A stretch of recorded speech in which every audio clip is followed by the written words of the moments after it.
This is Mason with another retro game review. 8 Eyes is an NES game that I picked up for only $7. Its cover art is really cool. It shows this rogue-looking character beating people up.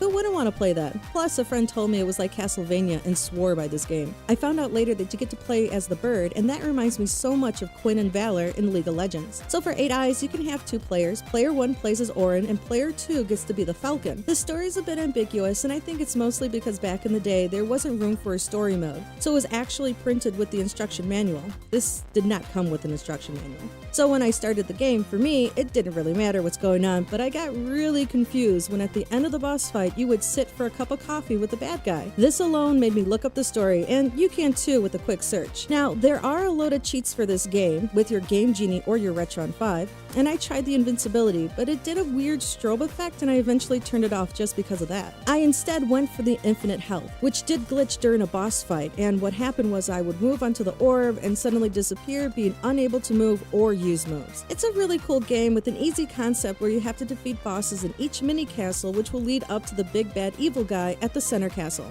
I would recommend reading a GameFAQs guide, and I added a link to the guide down below. Please read the guide. If for nothing else, do it for how to control your trusty bird. It also provides what order the castles should be in, which would make the game slightly easier, but not by much. Anyone could play this game, but the difficulty using Cut Wrist and Orin at the same time does not have a gentle learning curve. This game is not for the faint of heart and should only be attempted if wanting to test your gaming skills.